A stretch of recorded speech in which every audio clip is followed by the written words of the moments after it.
All right, this video is about vector operations, and really this is day one of vectors, okay? So here's your friend Vector from Despicable Me. He's going to help us through this, all right? So first of all, what is a vector? Well, a vector is a quantity that has both magnitude, which means a speed or a force, and a direction. And if you've been in physics, you know this. You've been through this. So it has what's called an initial point, a terminal point, a horizontal component, think of that as x, and a vertical component, think of that as y.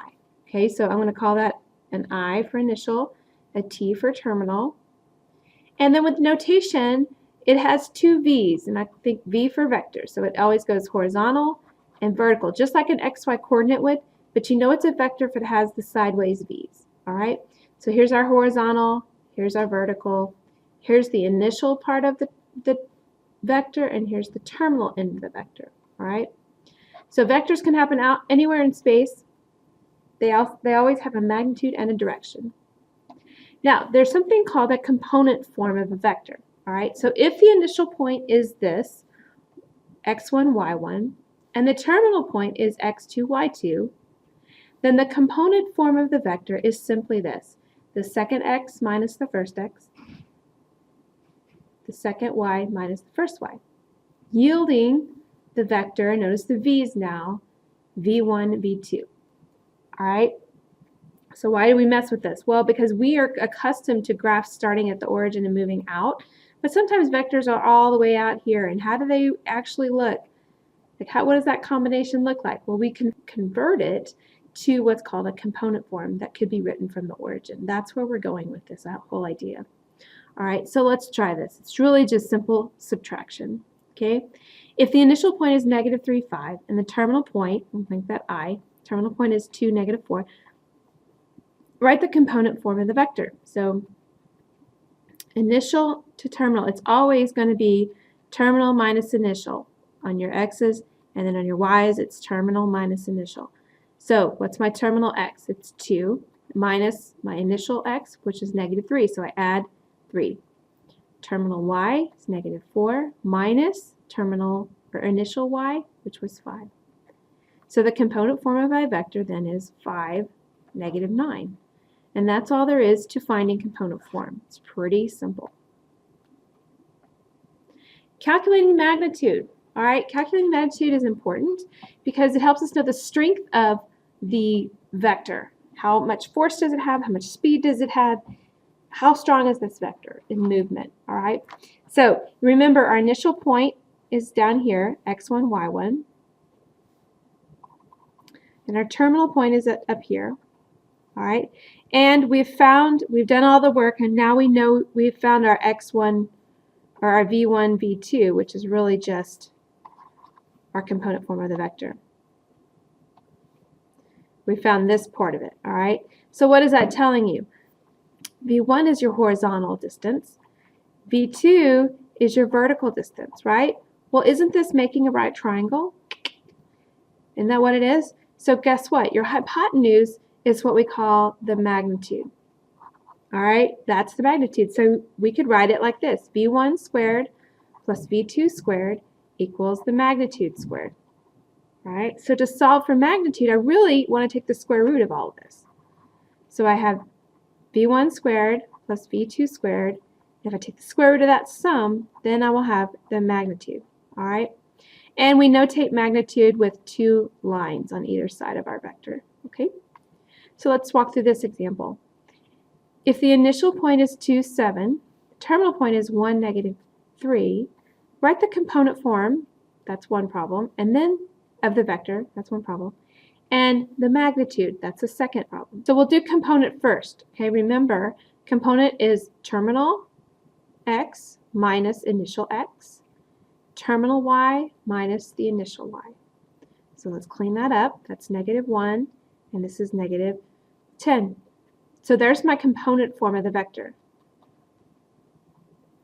Magnitude, we just said the magnitude of this vector, and I call it v, little arrow, is going to be the square root of the v1, which was negative 1, squared, plus the v2, which is negative 10 squared. Well, 1 squared is 1. 10 squared is 100. So basically, I'm looking at the square root of 101. And you'll use your calculators. And we're going to round to 2 decimals. And I'll get 10.05. That is the magnitude of that vector. Okay? So look, component form from earlier examples, and then magnitude, we just use Pythagorean theorem to find it. Next, something called standard angles versus directional angles. Now, standard angles are what you're comfortable with. That's what we've always done so far in pre-cal.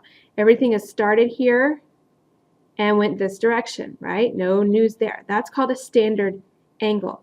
Now, a directional angle, and you'll hear that a lot in this unit, or a bearing, are navigational angles that are measured from due north. If they're given with the north, south, east, and west notation, then it's measured from the north-south line. Okay, so what does that even mean? That means if you think about your normal grid, up here in standard angles, we know this is 0, 90, 180, 270, right? Well, if it's a directional angle, it's different. Everything is measured from the vertical. So this is really 0 degrees here. Now, what does that even mean?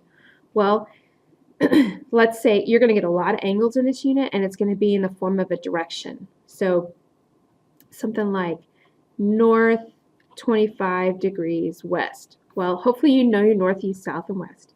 Northwest is up here in this quadrant, right? But that 25 degrees is this angle right here. This is 25 degrees, all right? So your job is to be able to convert that back to a standard angle.